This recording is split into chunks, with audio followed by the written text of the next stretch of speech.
Tu veux résoudre les mystères du parcours associé de Gargantua et pourquoi pas exceller en dissertation? Tu es au bon endroit. Dans cette vidéo que je t'encourage à visionner jusqu'au bout, je te propose de décrypter la formule magique rire et savoir. Je vais t'expliquer ses enjeux, ses subtilités et de te livrer des exemples, des citations en or. Comme ces citations sont parfois un peu longues, j'ai décidé de mettre la partie la plus importante en orange que tu peux retenir.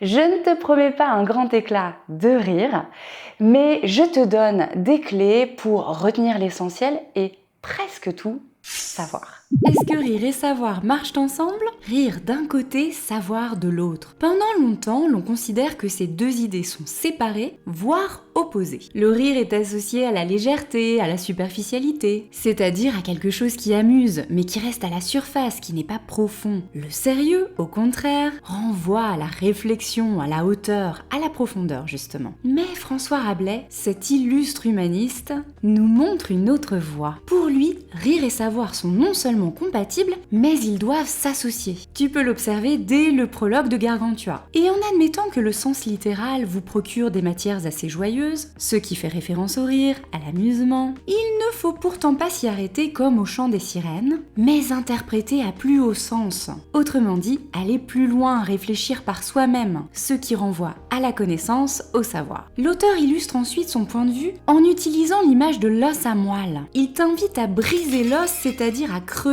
et à voir au-delà des apparences souvent comiques pour en extraire la substantifique moelle, autrement dit ce qu'il y a de plus précieux, ce qu'il y a de meilleur dans l'enseignement de son œuvre. Rabelais, en bon humaniste qu'il est, rend hommage aux textes anciens. Il se situe dans la même lignée qu'Aristote, philosophe grec du IVe siècle avant Jésus-Christ, qui écrivait déjà qu'un homme de lettres avait 3 missions. Docere, autrement dit t'éduquer, ça peut te faire penser au savoir, émovere, t'émouvoir, te toucher, placere, te plaire, te divertir. Ça peut te faire penser au rire. C'est vrai, Gargantua est une œuvre qui fait rire, qui divertit. À travers son roman, Rabelais t'invite à une joyeuse lecture. Les aventures du géant Gargantua sont très amusantes. D'abord, le gigantisme est un bon prétexte pour te faire rire. La taille de Gargantua ou de Grand Gousier, son père, crée un effet comique en raison du décalage entre leurs dimensions et celle du monde qui les entoure. Quand Gargantua naît, il a un appétit gigantesque.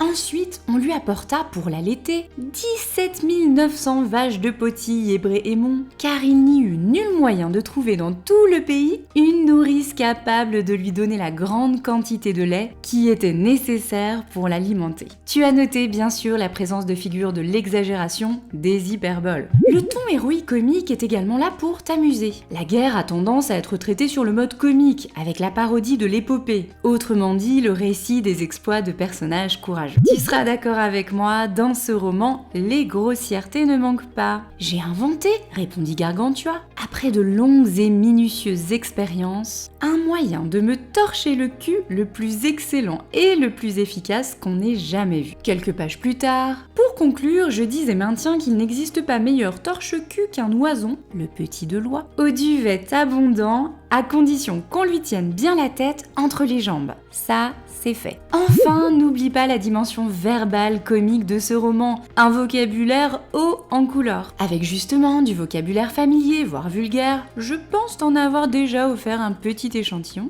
Des néologismes, autrement dit des mots inventés, des onomatopées, ces mots qui imitent un son connu, et des jeux sur les noms propres des personnages. Grand Gousier, le grand gosier, Gargantua, la grosse gorge. Tous deux sont donc de bons vivants, ils mangent bien, ils boivent bien. Picrocole, l'habile amer, autrement dit celui qui n'arrive pas à contenir sa colère, ou encore le personnage Merdaille. Je pense que là, il n'est pas nécessaire de fournir une explication. Avant d'aller plus loin, n'oublie pas de me soutenir en t'abonnant à ma chaîne ou en mettant un petit pouce levé. Sous ces dehors comiques et farcesques, Gargantua est une œuvre qui fait réfléchir, qui a une fonction argumentative. L'objectif de Rabelais, te faire adhérer aux valeurs humanistes. À travers des épisodes carnavalesques, il transmet des réflexions plus sérieuses, plus profondes. Par exemple, dans Gargantua, deux conceptions de l'éducation, de l'enseignement s'opposent. D'un côté, l'éducation médiévale, l'éducation des « vieux tous ceux »,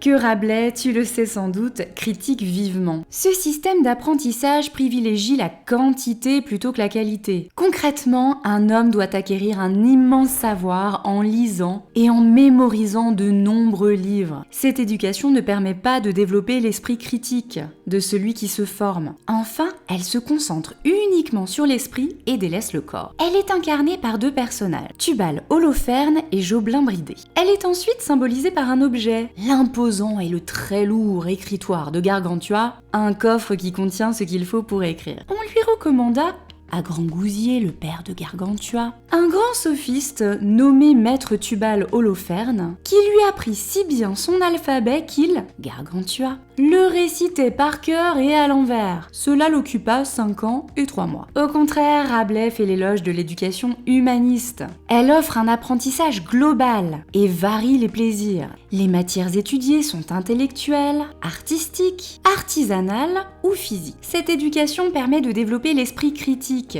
L'élève doit réfléchir, se forger une opinion et interpréter les textes plutôt que les apprendre par cœur. Elle offre surtout un apprentissage ludique, c'est-à-dire que le jeu y tient une grande place. Retiens bien que cette vision divertissante de l'éducation n'est pas vraiment humaniste, plutôt rabelaisienne, autrement dit inspirée des valeurs de Rabelais. Elle est symbolisée par le personnage de Ponocrate. Ainsi fut éduqué Gargantua. Jour après jour, il progressait comme vous imaginez que peut le faire un homme jeune, intelligent et sensé. À travers ces aventures, tu assistes à un autre duel. Deux modèles de la guerre s'affrontent. D'un côté, la guerre de conquête, une guerre absurde, déclenchée pour un oui ou pour un non, autrement dit, pour des raisons ridicules. La querelle des fouassiers en est un bon exemple. Imagine le tableau. Des bergers du pays de Grangousier veulent acheter des fouasses, des sortes de galettes. Mais les fouassiers du pays voisin leur refusent ce droit. Finalement, les bergers achètent et saisissent de force les petits pains. Picrocole invente cette histoire et déclenche une guerre terrible pour un motif futile. Justement, la guerre est d'une violence terrible. Certains combats sont décrits avec réalisme pour en dénoncer l'horreur. Cette guerre de conquête est évidemment représentée par Picrocole, qui fait probablement référence à Charles Quint, un empereur particulièrement conquérant et belliqueux. Picrocole entra dans une furieuse colère. Sans davantage s'interroger sur le pourquoi ni le comment, il fit lever son armée. De l'autre côté, il y a la guerre de défense, qui n'est pas une fin en soi. Avant, il est nécessaire de négocier, d'envoyer un émissaire pour créer le dialogue. La guerre est donc la dernière solution, lorsqu'aucune autre stratégie n'a fonctionné. Cette vision est incarnée par Grangousier et Gargantua. Rabelais fait sans doute référence à travers ses personnages à François Ier, un roi considéré comme étant mesuré et juste. Grangousier l'affirme. Ma décision n'est pas de répondre à la provocation, mais de l'apaiser. Non pas d'attaquer, mais de défendre. Rabelais, enfin, t'amène à réfléchir sur la religion. Elle peut paraître trop formelle, trop rigide. D'après l'auteur humaniste, elle manque de souplesse. Les rites religieux sont dénués de sens. Certains représentants et pratiquants font preuve d'hypocrisie. Toutefois, une religion humaniste est possible. L'abbaye de Thélème à la fin du livre est plus libre et agréable. À travers le personnage de Frère Jean des Entomeurs, courageux, qui aime le bon vin et la bonne chair, Rabelais cherche à réconcilier la foi avec la tolérance. Et si finalement, l'on prenait le rire au sérieux? C'est vrai, dans Gargantua, le rire est en fait une arme de réflexion massive. Il symbolise une forme de résistance. C'est en tout cas ce que défend Mikhaïl Bakhtin, retiens bien ce nom. Rire est une façon de résister aux superstitions du Moyen-Âge, qui ont longtemps paralysé la pensée. Peur de la mort, du péché, du châtiment, etc. Tu l'as compris, le rire est donc libérateur. Pour aller plus loin, retrouve ma fiche de lecture complète sur tacoachdefrançais.fr. À bientôt pour d'autres vidéos spéciales Bac Français.